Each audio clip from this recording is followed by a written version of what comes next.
Module 165. This module is related with the corporation and the global production system, which we were continuously discussing. Here, types of transnational corporation and the nature of their global orientation need to be discussed.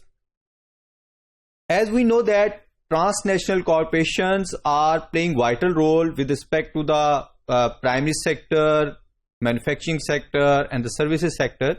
So previously we have discussed about the primary sector, and now we are moving towards manufacturing sector. Actually, we have to observe some historical perspective regarding transnational corporations, how they evolved over the time and how they come into the manufacturing sector.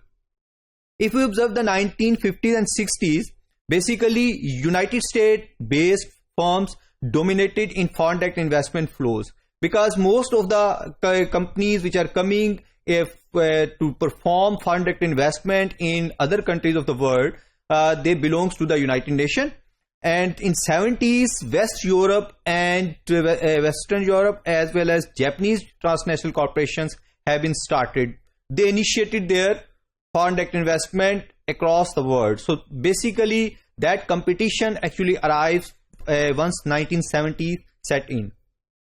Then 1980s, we have observed that more flow of foreign direct investment by the transnational corporation, and they move towards least developing countries, the low income countries. So actually 1980s that time period in which low income countries or least developing countries are capable to get foreign direct investment through transnational corporations.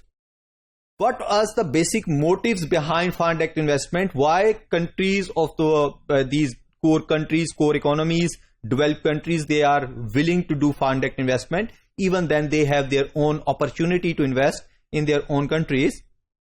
The reason was the extended sale beyond domestic boundaries, because they need more markets, and more markets can be explored across the world.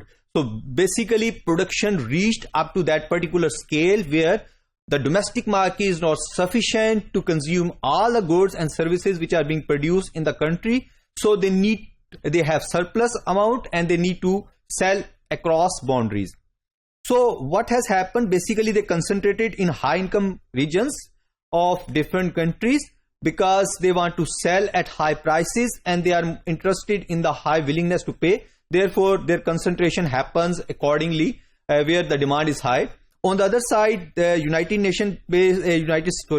States based transnational corporation in the West Europe, most of them have been established in the West Europe, or they were established in the large third world countries. Actually, the third world countries receive that particular foreign direct investment in form of transnational corporation, or usually referred as multinational corporations.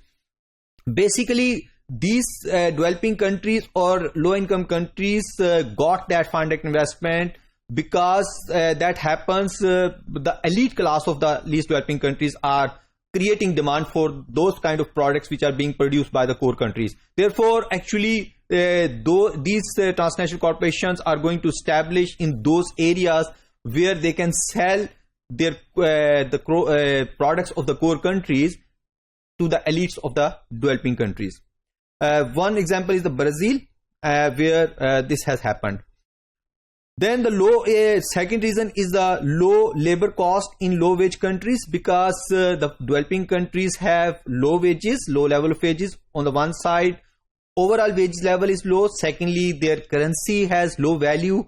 So automatically in form of core countries currency, the wages are low. And third thing is that basically the labor unions are not properly established, or they are not so much strong in developing countries. Therefore, what kind of scenario the core countries or core economies were facing, or transnational corporations are facing in the core economies, that kind of scenario was not there. Therefore, they can easily compromise in terms of wages with respect to developing countries. Developing countries can compromise on wages because they are generating more employment, these transnational corporations. Therefore, they are accepting these transnational corporations and their foreign direct investment because they need to generate more employment in the developing countries. Then third reason is the protectionist measures, because some of the developed countries or those countries which are growing a bit quickly, becoming high income countries, they are imposing more restrictions because they are providing subsidies, they are providing protective environment to their local industries to enhance their productive capacity. Therefore, the protection walls are growing up, and these protection walls in form of huge tariffs and non-tariff barriers, they induce the transnational corporations to come into these countries and do investment in these countries by themselves and produce goods and services instead of exporting and importing. Good examples are available with respect to the Korean autos, which was established with the name of Hyundai in Canada, and then the Japanese Nissan plant in England. So these were the good examples with reference to these transnational corporations. Now we can observe this graph. On the one side, this graph is giving us the idea about the concept of product life cycle. Actually, the product life cycle concept have been evolved during this process. Whenever the manufacturing is growing rapidly and quickly, and they are going to expand through the transnational corporation, because every product has its own life cycle. So if we observe this life cycle scenario, we can easily observe this situation that the curve is moving up initially and then it is moving down, and there are the 5 phases. In phase 1, the all production in core country, and then only core country is exporting to other countries. In phase 2, if you observe, production stored in other countries, and now they are exporting to the LDCs. US is a core country is exporting to the LDCs, but the production is not in the core country but other countries which are relatively developed. Then the European export to LDCs, then those countries where they previously stored, now they are previously produced and stored. Now these countries are directly selling these goods to the least developing countries. On the other side, US exports to this place because now US is not directly exporting them. And in fourth phase, if you observe, the Europe export to US, the production and stored process was happening in Europe by the companies of United States, and now they are selling back to the United States. Then LDCs exports to United States, that is the phase 5, in which what is happening, the whole production process which is happening in either Europe or in developing countries, now they are selling back to the US. So this is the whole process or cycle which is actually referred by the product life cycle.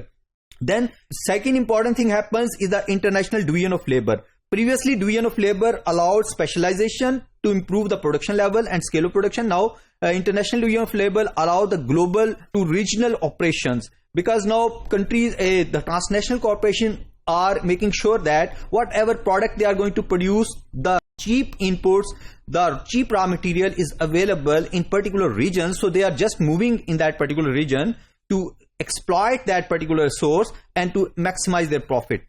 And this allow them to have more competitive advantage. Mean to say, actually, these transnational corporation belongs to the core economies. They are enjoying that competitive advantage which actually available to that particular country. If that country is going to produce that particular product, enjoy that particular competitive advantage. But now that country is not producing it directly or through their domestic industry.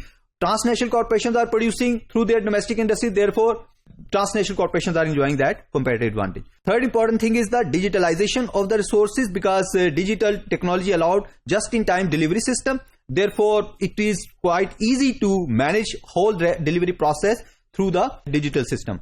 And third important thing which has happened was the innovative products, because it is based on variety of taste, culture and religion which varied across the countries, and therefore what they did, they different kind of innovation in their products to make their product more compatible with the particular market, and in this way they are successful to capture that particular market. So you may understand this whole picture through this diagram. Now this table and will help you to understand that this national share in world services export, because now the national corporation which are moving from primary sector, and then they move towards the manufacturing sector, and now they move to service sector. In service sector, basically the domestic economies, the core economies, they are moving towards service oriented products, and these service oriented products are more location specific, because wherever you can generate more services you focus on that particular location. Just like the financial services deregulation, like capital control is going to taper off by different countries. So the financial services are required. Then computer software related services, communication technology related services, which have actually revolutionized the whole process of production and manufacturing and management related things. And it further leads towards insurance and banking services. So new kind of services arrived into the system, just like insurance and banking services, and they extended towards brokerage houses and such kind of things related to shares and property, fast food in international lobbies, and such. All these kinds of different services are growing. Therefore, these services are reflecting the potential where transnational corporations come in. This actually table shows the list of the countries having different kind of services provided by them, and you can easily observe the share of different countries. Just like if I just focus on the total share, here you can observe USA is at the top. Then you may observe at second number it is the UK, which has 11.6% of the total services share. France, and then Italy came after this, 10.6, and then France came 10.3. And the lowest value, if we observe here, is the Canada, which is just providing 2.2% of the total services. Therefore, the services sector is being captured by these core countries mainly, and other countries, just like the other countries have mentioned in the last row, this rows related to the countries, where it shows 21.7%, and it means how many these developing countries are there. Just like here refer 13 developing countries, only 13 developing country samples were focused, and it reflects 21.7. So each country has very small or little or insignificant contribution in terms of service sector.